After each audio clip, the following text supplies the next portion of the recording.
Hey guys, welcome to another video. Blessings here today. Magandang buhay mga ka-blessings. Mula Luzon, Visayas at Mindanao.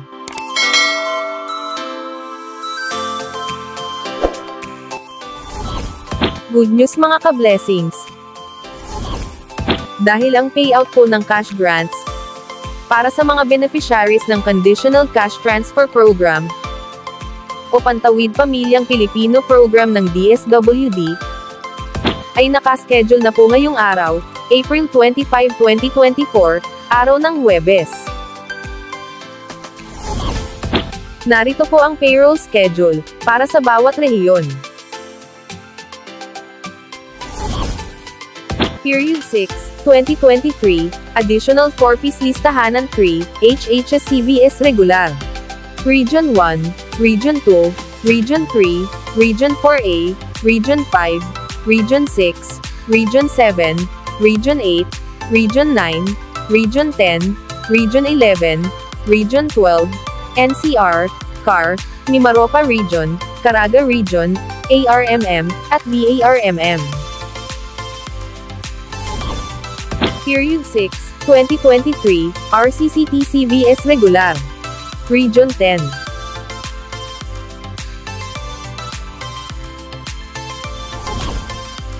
Period 6, 2023, RCCT-CBS Reactivated Code 11 na Batch 23. Region 1. Ngayon ka-blessings, ay maaari nyo na pong i-check ang inyong balance account sa Landbank mobile app. Antayin lamang pong pumasok ang inyong cash grant sa inyong account dahil tuloy-tuloy po ang crediting ng Landbank sa inyong mga account. Ngayong araw din ka-blessings, April 25, 2024, araw ng Huwebes, ay maaari na po kayong mag-withdraw sa ATM withdrawals sa mga piling Landbank servicing branches na malapit sa inyong lugar. Huwag pong kalimutang magbaon ng tubig at payong para maibsan ang matinding init ng panahon.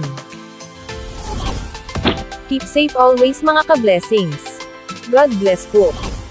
Ang Pantawid Pamilyang Pilipino Program o 4-piece ay programa ng pambansang pamahalaan na ipinatutupad ng Department of Social Welfare and Development o DSWD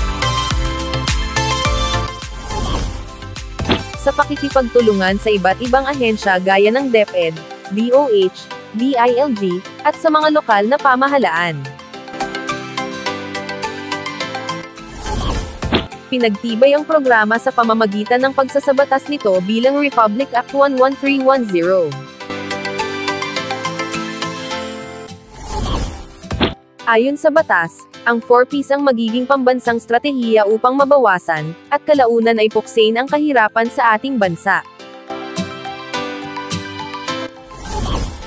Ang 4-piece ay namumuhunan sa human capital ng mga mahihirap na sambahayan, sa pamamagitan ng pagpapabuti sa aspeto ng kalusugan, nutrisyon, at edukasyon ng mga kasapi ng programa. Nagbibigay din ang programa ng psychosocial at psychoeducation intervention sa pamamagitan ng family development session, bilang gabay sa unti-unting pag-unlad at pagpapatatag ng kanilang pamumuhay. Noong ika-17 ng Abril taong 2019, isinabatas ang RA 11,310 na mas kilala bilang Anak Institutionalizing the Pantawid Pamilyang Pilipino Program o 4-piece Act. Sa pagsasabatas nito, ang 4-piece na programa sa ilalim ng Department of Social Welfare and Development ay magiging permanenteng pambansang estratehiya ng gobyerno upang puksain ang kahirapan sa bansa sa pamamagitan ng pagbibigay ng tulong pinansyal sa mga mahihirap na pamilyang Pilipino upang mapabuti ang kanilang kalusugan, nutrisyon, at edukasyon. Sino-sino ang maaaring maging benepisyaryo ng 4-piece? Ang mga maaaring maging benepisyaryo nito ay mga mahihirap na pamilyang Pilipino, na siyang makakasunod sa mga kondisyon ng programa. Automatikong kasama na sa targeting system na ito ang mga magsasaka, mangingisda, walang tirahan, katutubo, informal settlers, at mga pamilyang nasa malalayong lugar, o geographically isolated and disadvantaged areas.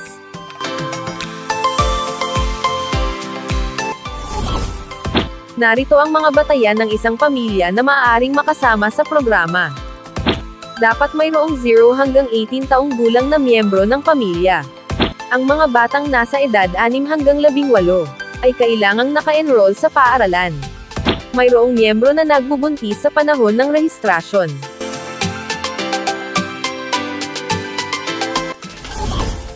Ang isang kwalipikadong pamilya ay maaari lamang maging benepisyaryo ng programa sa loob ng 7 taon. Paano makasama sa Pantawid Pamilyang Pilipino Program o 4Ps? Ang mga benepisyaryo ng programa ay pinipili, sa pamamagitan ng National Targeting System for Poverty Reduction o listahanan.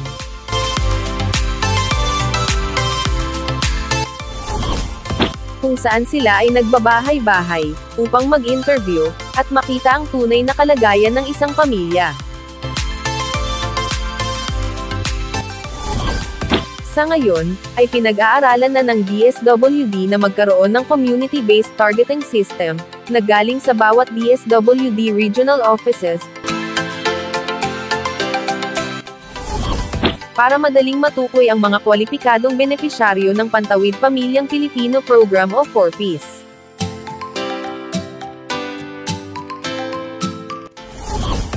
Ano-ano ang mga benepisyo na maaaring makuha mula sa programa?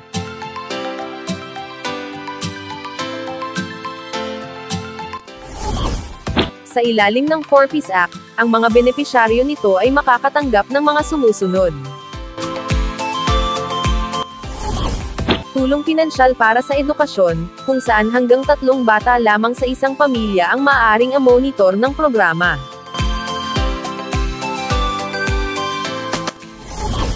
Mula sa daycare at elementarya, ay makakatanggap ang mag-aaral ng 300 piso kada buwan, sa loob ng 10 buwan na may pasok.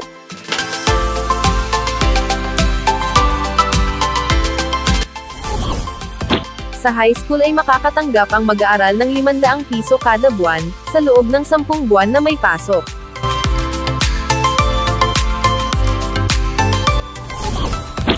Sa senior high school makakatanggap ang mag-aaral ng 700 piso kada buwan, sa loob ng 10 buwan na may pasok.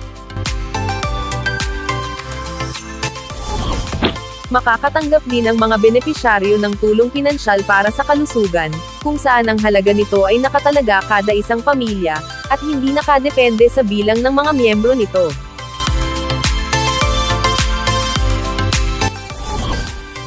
Ito ay nagkakahalaga ng 750 piso kada buwan.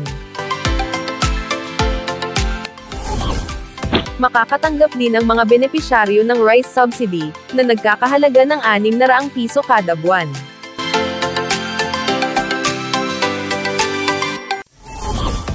Makakatanggap din ang benepisyaryo ng automatikong insurance coverage, mula sa National Health Insurance Program o PhilHealth.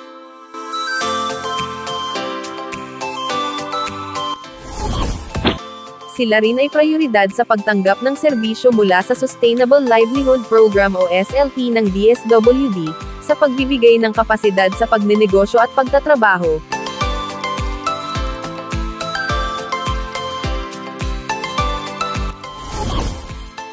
At sa serbisyo at programa ng ibang pang mga ahensya ng gobyerno o mga katuwang ng organisasyon.